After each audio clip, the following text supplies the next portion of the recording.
Good afternoon. Welcome to the Analyst. Today we'll be taking up 6 newspaper articles from the Hindu and the India Express and discussing them. The handout for the same will be available in the description of this video for your kind perusal. Please have a look at that. The first article that we'll take up is related to the new bilateral investment treaty model, as India is revising the principles guiding the signing of bilateral investment treaties. The second article is related to India's nuclear stockpile and nuclear doctrine, as India has expanded its nuclear stockpile in the year 2025 according to the Stockholm International Peace Research Institute. In the mains value addition section, we'll have a discussion on the constitutional provisions and the case laws related to religious conversions in India. Additionally, in the prelims pointers section, we'll have a discussion on 4 articles which will be helpful for your prelims preparation. Now, the first article is related to the new bilateral investment treaty model, as India is revising the principles guiding the signing of the bilateral investment treaties. For example, India is revising the timeline for the exhaustion of the local remedies before approaching the international arbitration from a minimum 5 years to a minimum of 2 years. Therefore, we'll discuss the evolution of India's bilateral investment treaties framework, the 2016 model for BIT, the developments after 2016, and a few suggestions in this regard. This is important in GS3 under the topic Indian economy and issues related to planning, mobilization of resources, growth, development, and employment, and also under GS2 under the topic bilateral, regional, and global groupings and agreements involving India and affecting India's interests. When India started signing the early bilateral investment treaties, that was a time of economic liberalization, and there was a global shift, a shift towards investor protection. Therefore, the first few bilateral investment treaties that India signed, we went for full investor protection, because at that time our goal was to attract foreign direct investments into India. Therefore, at that time there was a limited focus upon the potential consequences for India's sovereignty or the affecting of the regulatory autonomy. So the first BIT we signed with UK, and from 1994 to 2016, over 80 pro-investor bilateral investment treaties were signed by India. But because they were pro-investor, they were curbing India's regulatory autonomy as well. Therefore, it led to a surge in the disputes between the investors and the state, which led to the upgradation to the 2016 model for BITs. So first, let us observe the features of India's early bilateral investment treaties. First, we focused upon broad investor-friendly investment definitions. For example, all the investments were protected under the BIT, direct investments, indirect investments, as well as portfolio investments also. This led to a wider protection being given. The protection given under the treaty, it was given even for relatively small financial interests as well. This led to the creation of potentially large liabilities upon the state. Plus, there were strong FET clauses. The fair and equitable treatment clauses in the BITs, they were strong. For example, there were substantive protections provided to the investors. At the same time, there were no explicit limitations, there were no explicit qualifications. This gave freedom to the tribunals, because when the investors were having a dispute with the state, they went to the international arbitration tribunals. The arbitration tribunals had the interpretative freedom because there were no express qualifications included in the bilateral investment treaties. This led to broad interpretations, and therefore it restricted India's regulatory actions. The local regulatory autonomy in India, that was restricted. Plus, there were inclusion of most favored nation clauses in the bilateral investment treaties which were signed early on by India. Therefore, the foreign investors, they borrowed the most favorable provisions that were available for the investor protection, even with respect to the treaties signed by India with the other countries apart from that country from which they were investing. They borrowed the most favorable provisions and claimed that this should apply to us also, because otherwise it will be discriminatory to us because of the inclusion of the most favored nation clauses. This led to an unintended network effect. Every investor wanted to borrow the most favorable investor protection clause across India's entire treaty network. entire treaty expense network. Plus, there were minimal procedural requirements also put in place in those early bilateral investment treaties regarding the dispute settlement. For example, the investors, they got the direct access to approach the international arbitration tribunals. There was no requirement to ensure that the local domestic remedies for the dispute settlement were exhausted first. This led to the investors going directly to the international arbitration tribunals. Therefore, they had unrestricted approach towards the investor state dispute settlement systems. Plus, it created therefore a kind of a parallel legal system, and therefore it encroached upon India's judicial sovereignty as well. This led to a series of disputes, a series of legal challenges, and the cases regarding the investor state dispute settlement resolutions against India. The most prominent one being White Industries versus India in 2011. This was a case regarding the delays in India, the delays in the Indian courts regarding the enforcement of an award which was given to the White Industries, an Australian mining company, against Coal India. That award was not enforced for more than 9 years. This led to the enforcement delays in India, the enforcement of the commercial arbitration award which was in favor of the White Industries. Therefore, the White Industries went for a creative treaty interpretation. They borrowed the most favorable clause for them. They were under the India-Australia Free Trade Agreement, the India-Australia Bilateral Investment Treaty, but they borrowed the effective means standard from the India-Kuwait Bilateral Investment Treaty, because there was a most favored nation clause in the India-Australia BIT. Therefore, they wanted the implementation of the effective means standard that they borrowed from the India-Kuwait BIT. Effective means requires essentially the state to ensure that there are adequate means, adequate resources available to the investors so that they can enforce their rights. They can pursue the legal means for the enforcement of their rights in India. Therefore, for the enforcement of the arbitration award which was in favor of the White Industries, they wanted the standard of effective means to be applied in their favor.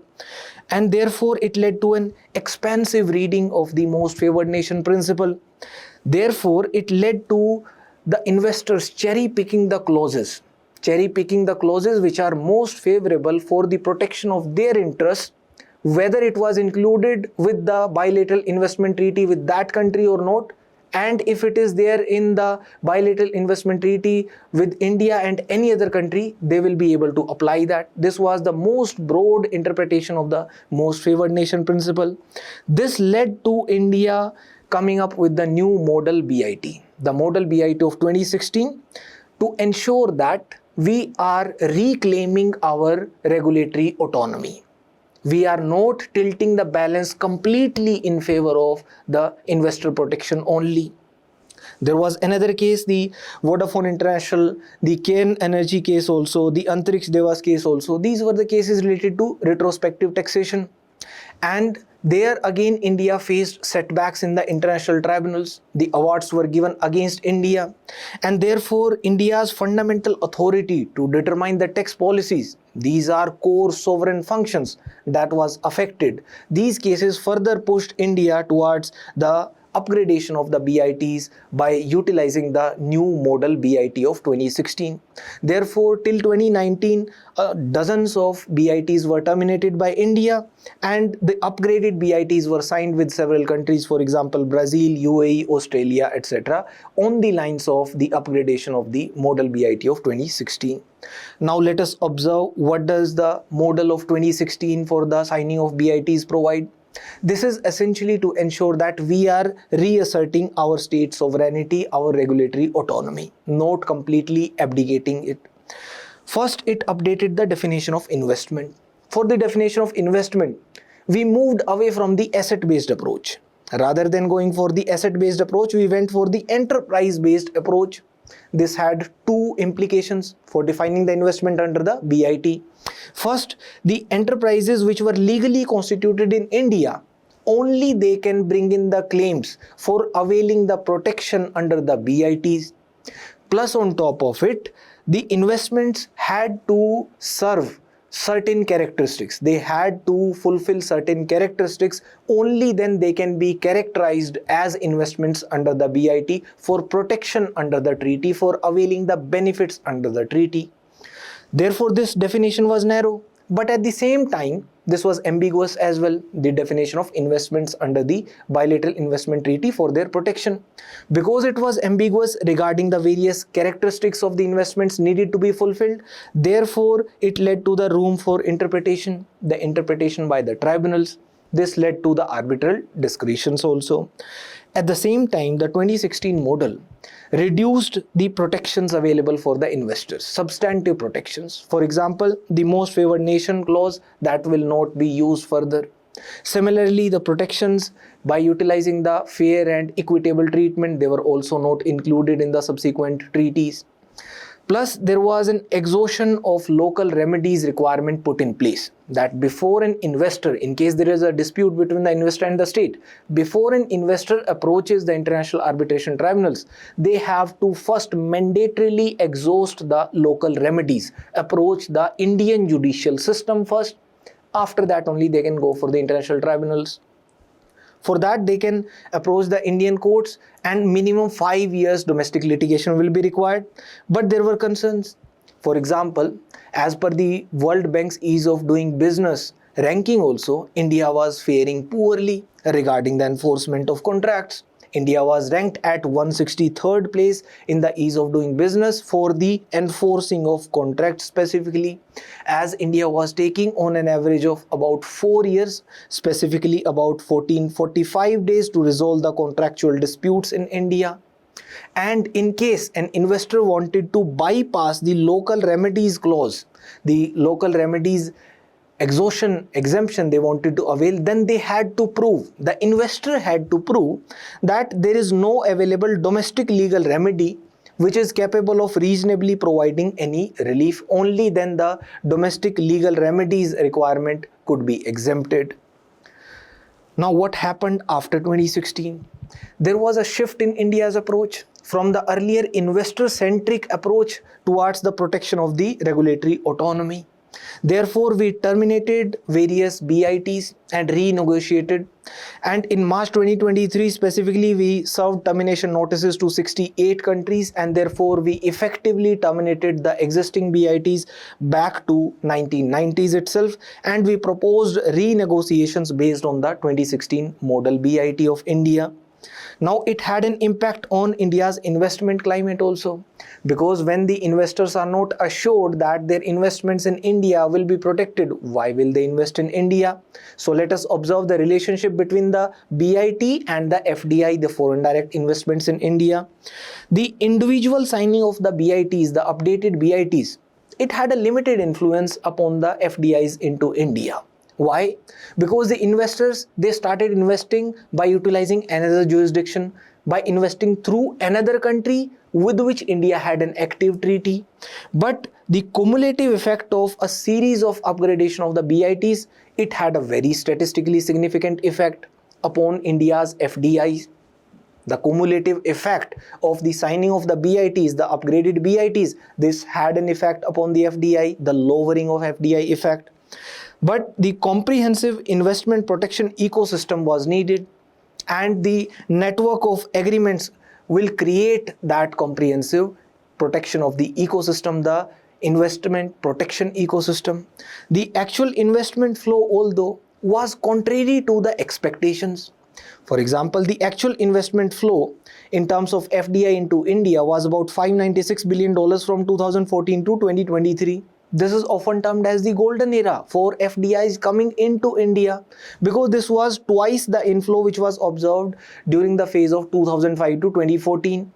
But we were expecting that the FDI inflow would be actually lesser because of more focus upon regulatory autonomy and lesser focus upon the investment protection. Why? The factors were that India's market size was growing. India's economic growth prospects were good. India's economic growth rate was better than the developed countries. Plus, there were sector-specific reforms also which were being put in place. the logistics reforms, etc. Therefore, these positives, they outweighed the probable consequences, the probable negatives for the investors, and it outweighed the concerns about the investment protection. Plus, at the same time, we went for multilateral engagements also. We started giving more assertive stance in the international forums. For example, we opposed to China-led investment facilitation for development agreement at the WTO. Now let us observe the comparison of India's investment treaties signed with several countries with respect to the 2016 model BIT.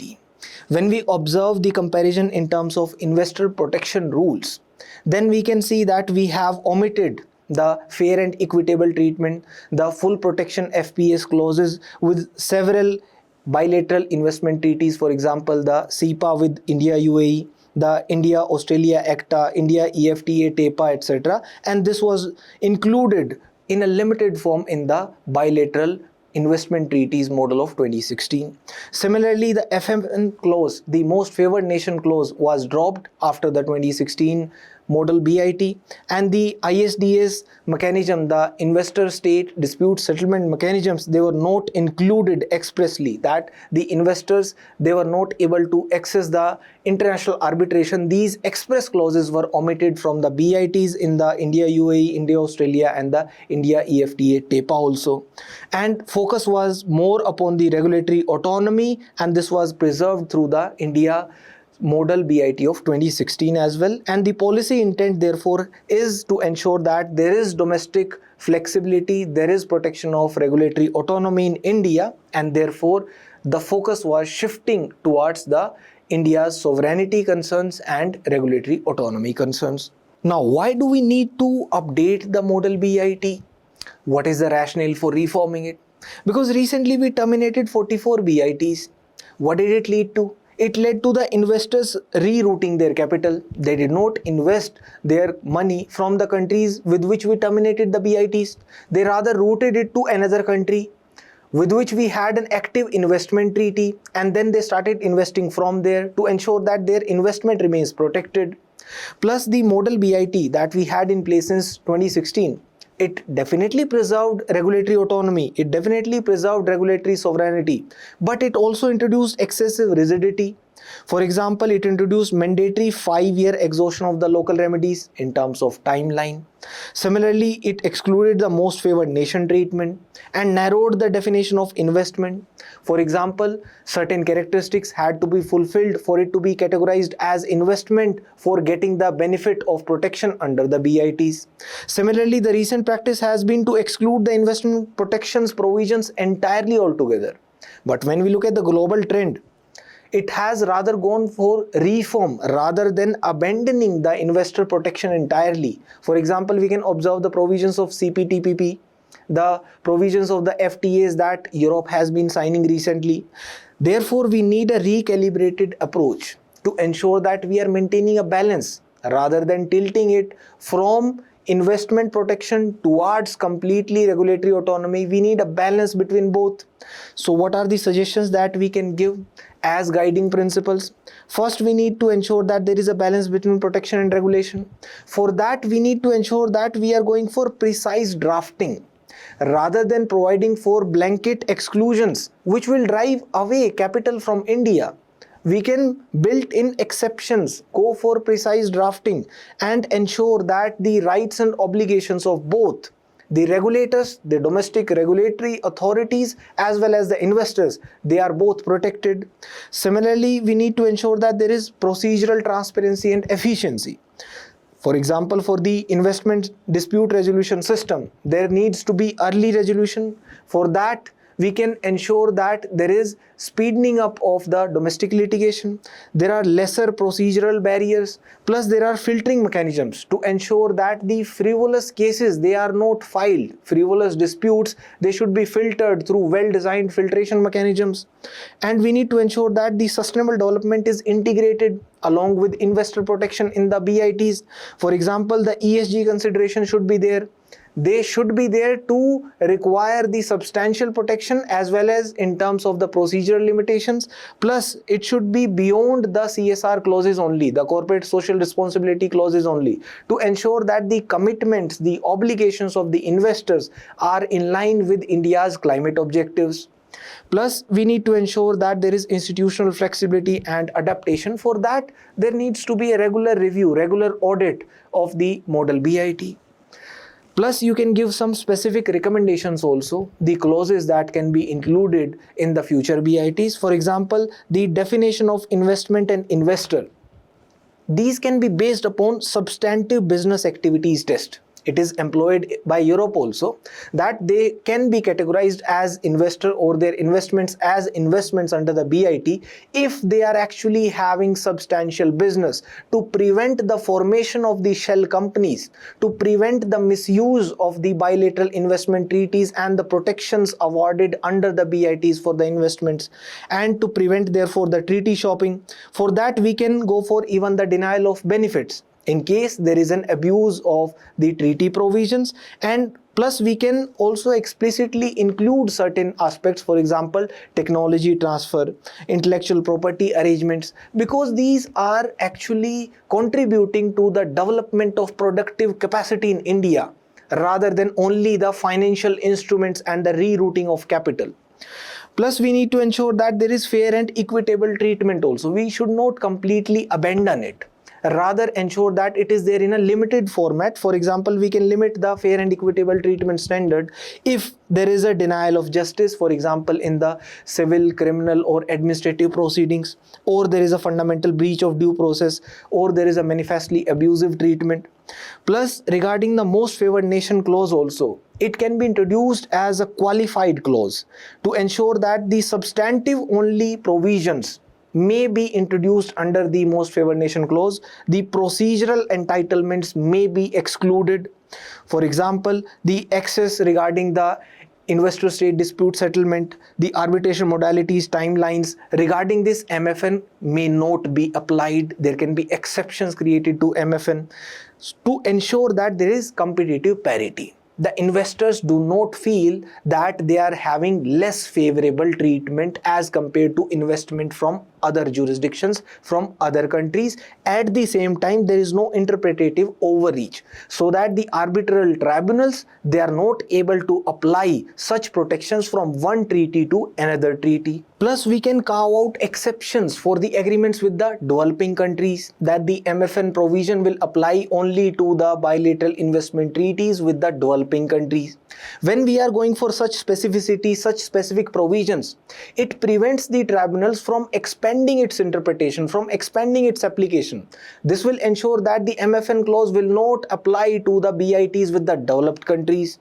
Similarly, regarding the expropriation, we can continue maintaining the strong protection for the investment against direct expropriation, but at the same time, we can also implement the international best practices. For example, with every BIT, we can include a detailed annexure which will clarify the non-discriminatory regulatory measures, that the non-discriminatory regulatory measures do not amount to indirect expropriation. We can take the example of CPTPP and EU-Singapore agreement. Similarly, to ensure that the investors also have the obligations, we can transform the non-binding CSR provision to an enforceable investor obligation, to ensure that they are complying with the domestic laws and they are also adhering to the internationally recognized labor rights. Plus, we can also link their obligations to treaty protections, that if the investor is not fulfilling their obligation, then they will not get protection under the bilateral investment treaty. For example, the Morocco-Nigeria BIT. Similarly, regarding the investor state dispute settlement mechanism, we can put in place a flexible fast track system. To ensure that there is a flexible fast track system, we can also utilize the fast track arbitration mechanism under section 29B of the Arbitration and Conciliation Act of 2015. Plus, to ensure that there is reduced time required for domestic litigation, we can give a special investment dispute benches in some select high courts, or the jurisdiction can be given to the National Company Law Tribunal along with specific timelines. so that the domestic legal remedy that can be exhausted within strict time frame, and there can be procedural transparency related measures introduced. For example, the hearings can be conducted in public, or there can be full disclosure of the pleadings and documents. Plus, regarding the revival of the terminated BITs, the reformed model can serve as a template, and the investment partners where the FDI flows have declined, we can focus upon those reasons. For example, the developed countries which have reciprocal investment protection, or we can put in place transitional arrangements which can grant further the protection for the existing investments which have already been done. Plus, for the future SEPAs or the FTAs, the investment protection can be done by adopting a modular approach, that different levels of protection can be given to different countries based upon their different development levels, based upon the development status of that country and the institutional capacity of that country, whether they will be able to enforce the BIT provisions. With developed countries, we can put in place comprehensive investment chapters within the BIT. For the developing countries, we can focus rather on investment facilitation and cooperation. Now coming to the article, now India is proposing for a minimum 2-year period for local remedies for initiation of international arbitration, and no most favored nation clause, and an exclusion of the tax related provisions in most of the BITs that India is going to sign. These three key principles is remodeling the BIT model for India, tailoring them according to the engagement with the other countries, with even a 1-year cooling window for the local remedies being considered for a few countries amid the ongoing negotiations. There is a mains practice question also. Bilateral investment treaties have been an important instrument for attracting foreign investment and providing legal certainty to the investors. Trace the evolution of India's BIT framework since the 1990s, discuss the major challenges associated with India's current BIT regime, and suggest measures to balance the investor protection with the country's regulatory sovereignty. Please try to write it. The next article is related to the India's nuclear stockpile and India's nuclear doctrine. As a report by the Stockholm International Peace Research Institute has observed that India has expanded its nuclear stockpile in the year 2025. Therefore, we'll have a discussion upon India's nuclear doctrine as well. This is important in GS2 under the topic India and its neighborhood relations, and in GS3 under the topic Achievements of Indians in Science and Technology. First, let us have a discussion regarding India's nuclear doctrine. India started developing nuclear weapons long back. It has been more than 2.5 decades since Pokhran 2 also. When India started developing nuclear weapons, China had already conducted a few nuclear tests in 1960s, for example, and after that the United Nations Security Council came up with the Non-Proliferation Treaty.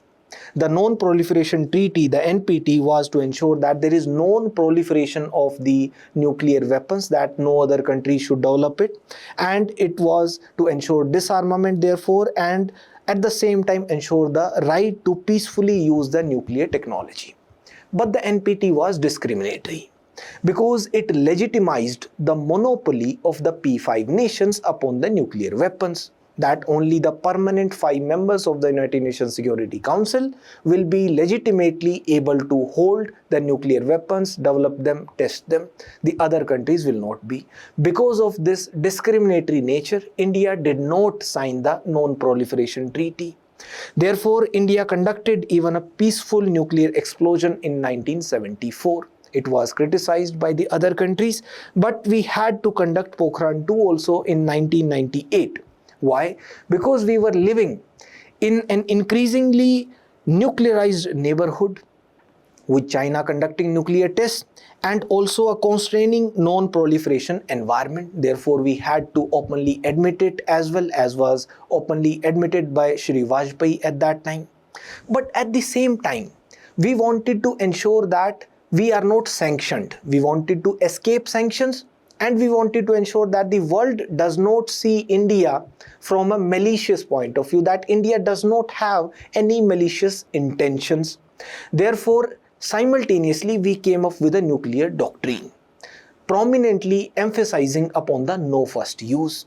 That India's no first use policy states that the nuclear weapons will only be used in retaliation against a nuclear attack on the Indian territory or Indian forces anywhere. plus to ensure that the nuclear chain, the command of authority, is lying under the civilian authority, we put in place the nuclear command structure as well. We did not retaliate using the nuclear weapons in case there was a conventional warfare.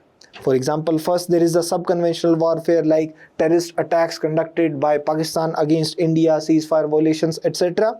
What do? We go for retaliatory fire, we conduct counter-insurgency operations, etc. Or in terms of the conventional warfare also, for example, the airstrikes by Pakistan or the counters by India in terms of, for example, the precision airstrikes in Balakot or the surgical strikes or the Operation Sindoor as well. But we did not respond by utilizing the nuclear weapons because of the no first use policy till then. Now let us first observe the provisions of the draft nuclear policy. It encourages a no first use, that we will utilize the nuclear weapons only in retaliation in case we are attacked with nuclear weapons, and this is in line with Article 51 of the UN Charter also, which ensures that there is a right to collective defense or self-defense for any individual country or a group of countries in case they are attacked. If any UN member is attacked, they have the right to self-defense under Article 51. Similarly, our purpose for development was to ensure deterrence, that we will not use it for conventional weapons as a substitute for conventional warfare. For example, when there was Kargil war or cross-border terror attacks or even the territorial aggressions by China, India did not respond with nuclear weapons. Plus, we wanted to just ensure that the deterrence is at a credible minimum level.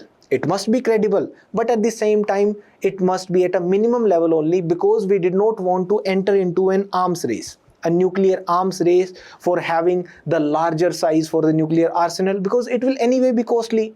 We also had to prioritize our economic development as well, plus other welfare objectives needed to be fulfilled. But at the same time, it had to be credible, and that credibility could be achieved even by having vehicles which were low accuracy delivery vehicles, because the South Asian region, it is densely populated, and just having a low accuracy delivery vehicle and just having fewer number of nuclear warheads will also give India credible minimum deterrence, that the other countries will not dare attack upon India using nuclear weapons.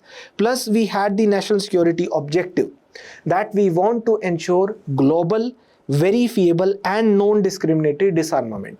Non-discriminatory, therefore we did not sign the NPT.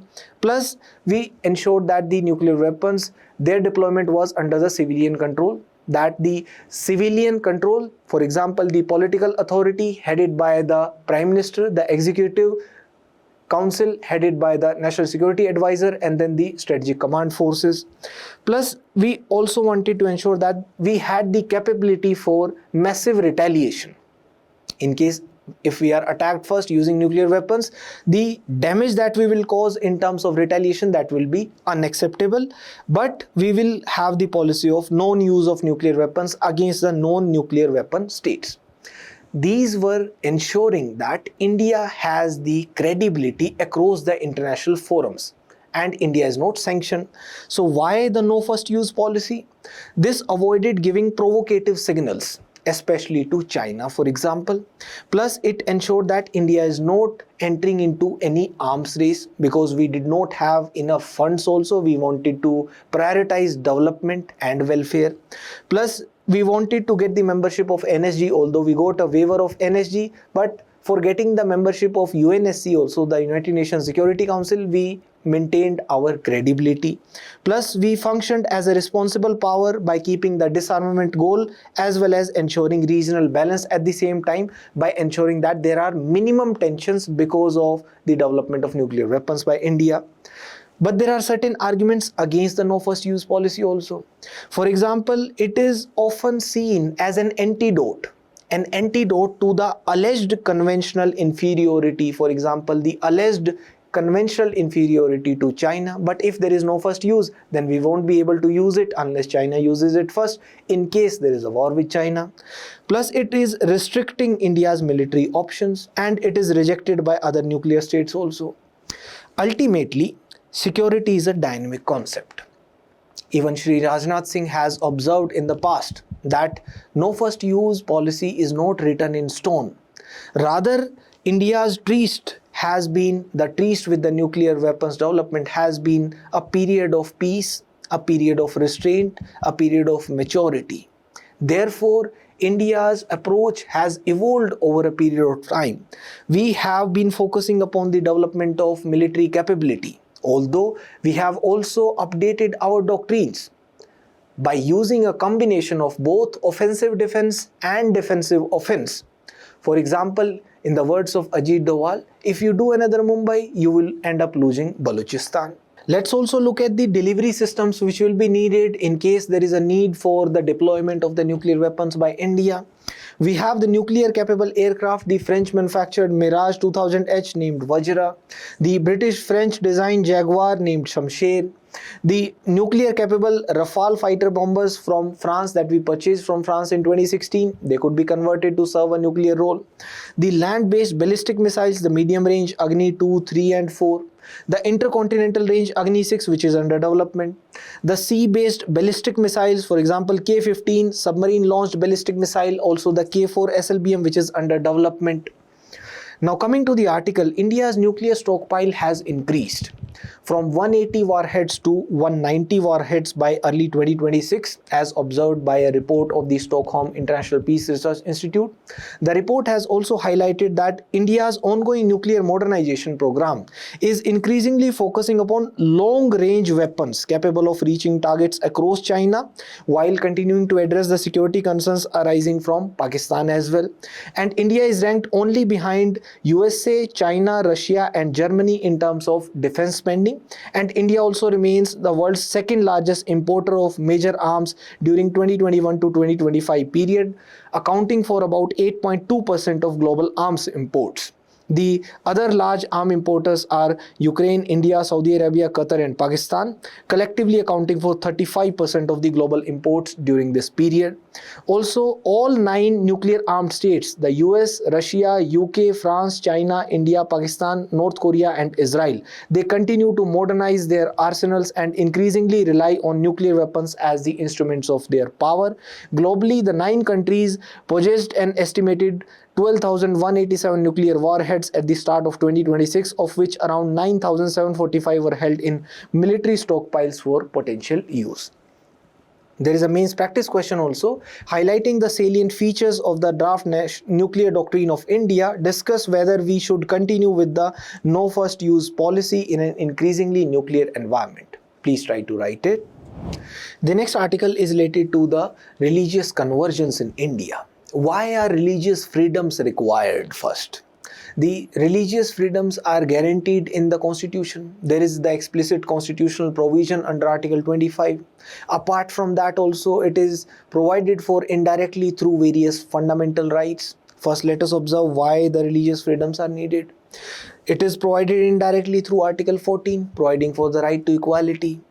The Article 19 Clause 1 Clause A providing for the right to freedom of speech and expression, the freedom of expression, plus explicitly through Article 25, as the Article 25 guarantees the freedom of conscience and the right to freely practice, profess and propagate one's religion. But the right to propagate religion, does it also include the right to convert another person's religion? Plus there is Article 21 also, the overarching the right to life and personal liberty. And we also have a large minority in India. Their religious freedoms, their religious rights have to be protected. Plus, if there is coercion, if there is conversion by fraud, by force, by allurement, this may lead to violence, which will further tear the social fabric. And if social fabric is torn, this will disrupt the social harmony and therefore cause national security problems also in the future. Therefore, the Supreme Court has interpreted the religious freedoms and the religious conversions through a series of case laws. For example, in the Rev. Stanislaus versus State of Madhya Pradesh case, the court observed that there is the right to propagate religion under Article 25. But the right to propagate does not include the right to forcibly convert another person. forcible conversion is not protected under the right to propagate religion under Article 25. Similarly, in Hadiya versus Ashokan case, the Hadiya case, the court observed that there is the right to choose a person with whom you want to marry. You can choose a person, and for that you can convert your religion also. For that, nobody, parents or the state cannot stop you. Therefore, the religious conversion is allowed because there is the right to choose one's partner. And the Justice Puttaswamy versus Union of India case linked it to the privacy, that the right to privacy, it is an implicit right under the Article 21, the right to life and personal liberty. In Lata Singh versus State of Uttar Pradesh case, the court observed that for the people who are involved in violence or the harassment of couples who wish to marry but they are belonging to different castes or different religions, they should be awarded stringent punishment as per Lata Singh case. In Sarla Mudgal versus Union of India case, the court observed that the religious conversion only for the purpose of escaping from the bigamy related penal provisions or polygamy related penal provisions will not save you. That if there is a previous marriage under the Hindu customs, Hindu religion, then that marriage will not be automatically dissolved if you convert to Islam and go for another marriage. Still, the penal provisions related to polygamy will apply. In the Pushpabai versus Silvaraj case, the court had observed that only willful, genuine religious conversions are protected.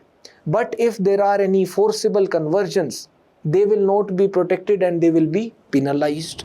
The next article is related to India's transition from the internal combustion engine vehicles to the electric vehicles. This is important in prelims under the topic General Issues on Environmental Ecology, Climate Change and Biodiversity.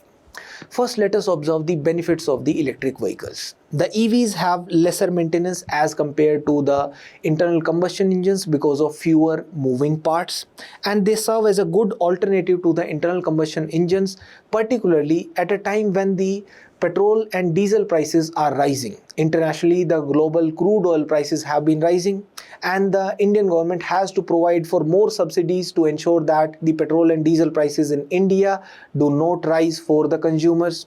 And therefore, it will also help in fulfilling India's climate targets because the intensity of the greenhouse gas emissions from the internal combustion engine vehicles is higher than the electric vehicles.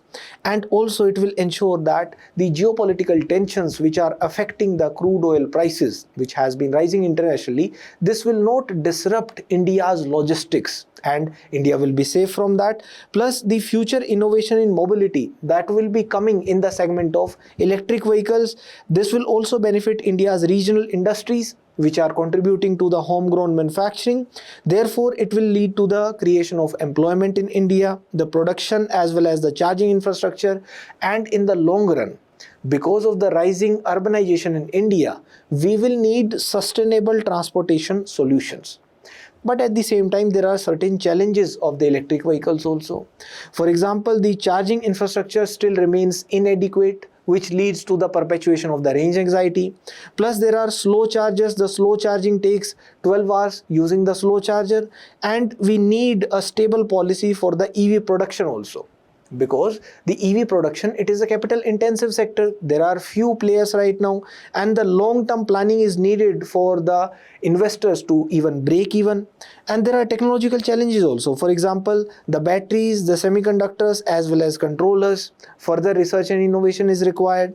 The infrastructural support also is needed. For example, the power supply is in the form of AC, whereas the charging stations, they need DC power supply for the charging of the electric vehicles. Plus, it causes grid instability also, causing more load upon the grid and the range anxiety. Plus, we are importing the critical minerals also, which are required for the production of the electric vehicles, for example, lithium and cobalt. Now, what are the government initiatives regarding the promotion of the adoption of the electric vehicles in India?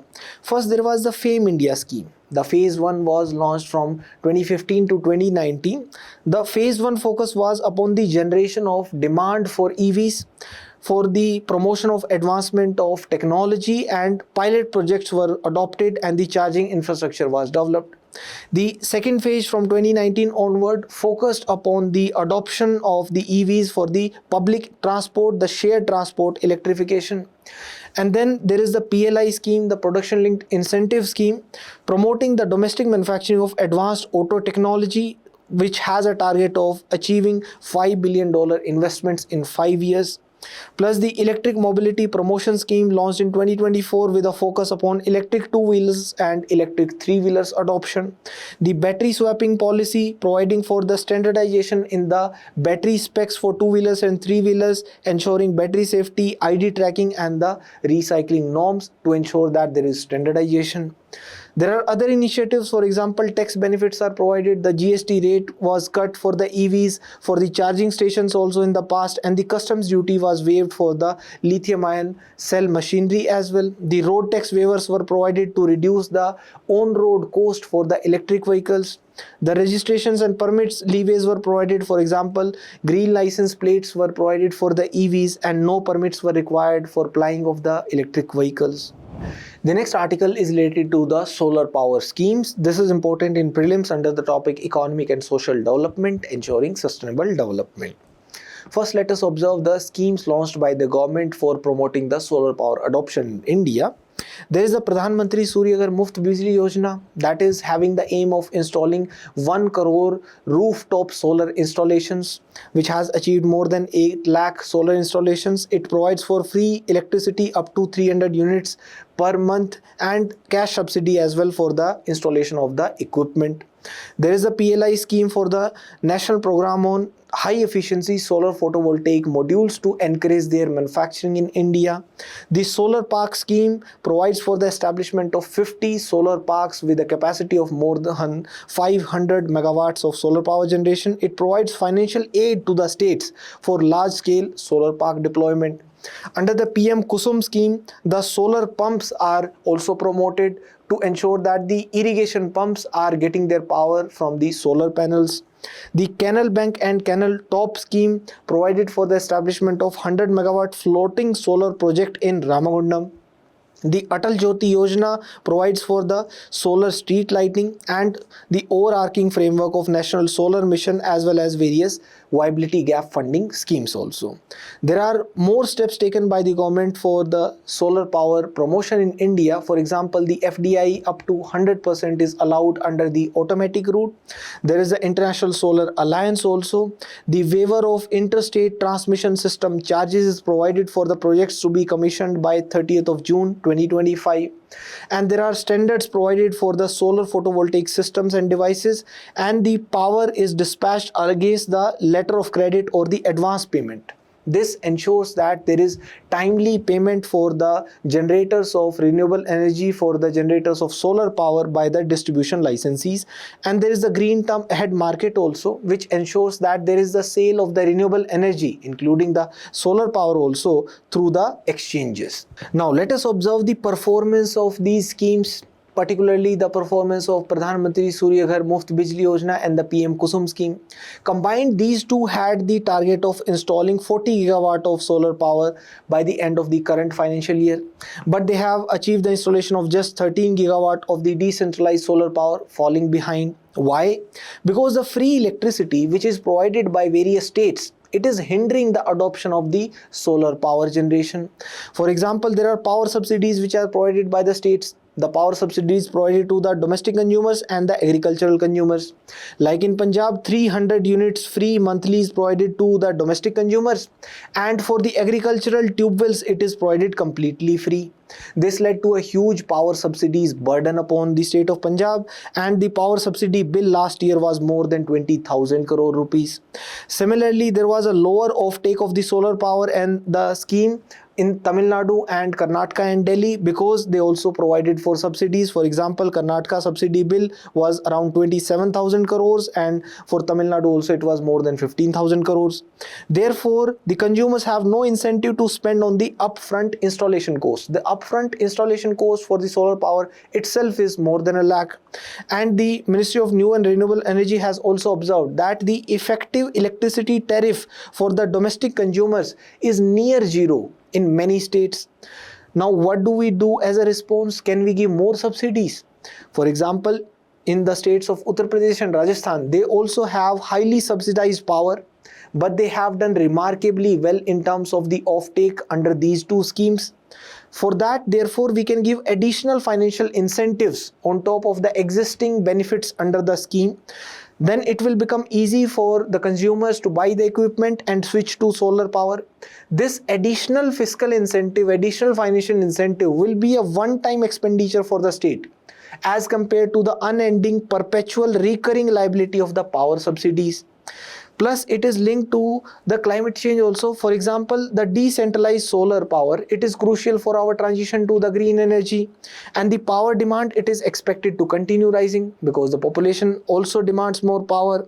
And the availability of land at the same time for large solar parks, this is already becoming problematic. Therefore, the electricity from the grid would have to be subsidized, even the solar.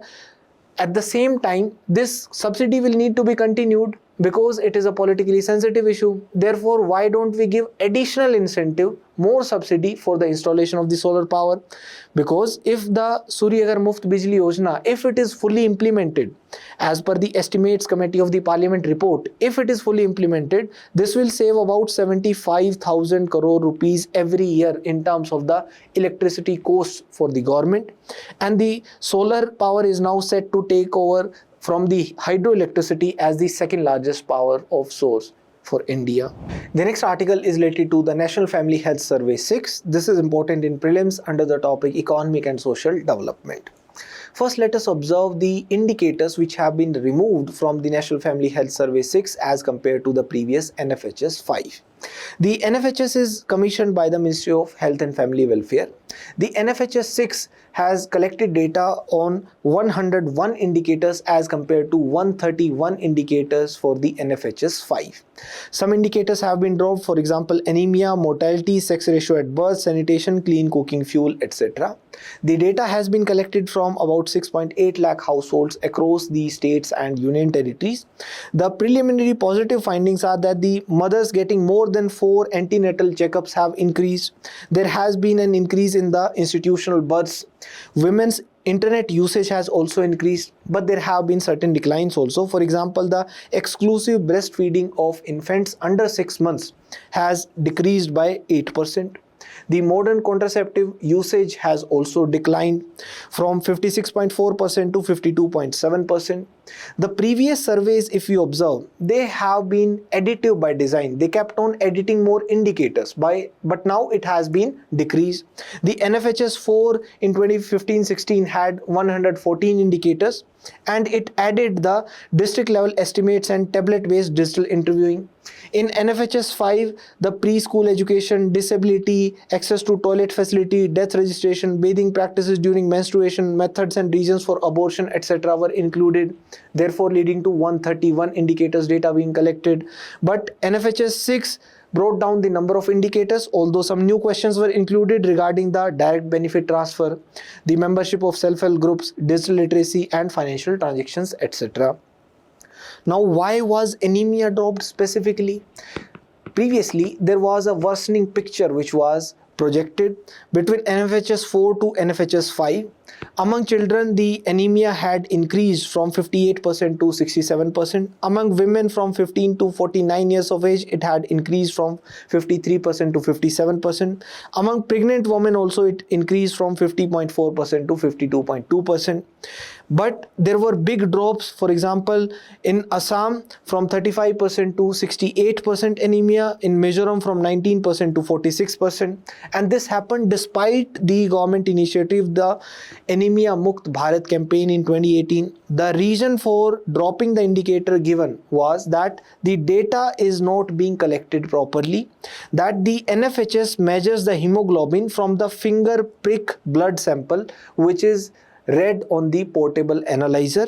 This overstates the anemia as compared to the venous blood drawn by the other surveys. Now, how will we predict anemia? How will we collect the data regarding anemia prevalence? Now it is tracked through the dedicated diet and biomarkers survey, which collects the data on the individual dietary intake across age groups paired with the blood and urine biomarkers. Therefore, it is built upon nutrition deficiency and tracks the obesity also alongside anemia, and it utilizes the blood sample collected via the venous blood. What are the other changes in the NFHS 6? The sanitation indicator has dropped. In the NFHS 5, 70% of the population living in the households with access to sanitation facilities was observed. The clean cooking fuel indicator has been dropped. In NFHS 5, the share of households using clean fuel for cooking was 58.6%, and this was a direct measure of the success of the Ujjwala Yojana. 3 mortality indicators have been cut: the neonatal mortality, infant mortality, and the under 5 mortality. Now they will be tracked by the sample registration system. But the SRS survey does not collect the district level data and the socio-economic breakdowns. These are available in the NFHS. The sex ratio indicators are absent. The sex ratio of the total population, the sex ratio at birth. In NFHS 5, it was 929 females per 1000 males at birth. The 4 cancer screening indicators have been cut, including the cervical cancer, breast cancer, and the oral cancer. When we compare the survey results of NFHS 5 versus NFHS 6, again we can observe quite a few differences. For example, the spousal violence has come down to 22% from 29%. The stunting of children of less than 5 years age has declined by more than 6%. Some state level changes are sharper. For example, the health insurance coverage, if we see, it rose most in West Bengal, 33% of households in NFHS 5 to 88%. Similarly, women's internet usage has increased maximum in Andhra Pradesh from 21% to 63%. Exclusive breastfeeding among infants under 6 months of age, there was a steep fall in the state of Haryana from 69% to 41%. The next article is related to the Enforcement Directorate. This is important in prelims under the topic Indian Polity and Governance. The ED's precursor was the Enforcement Unit established in the Department of Economic Affairs in 1956 to investigate the cases of foreign exchange violations. In 1957, it was renamed as the Enforcement Directorate, and in 1960, the administrative control was shifted to the Department of Revenue.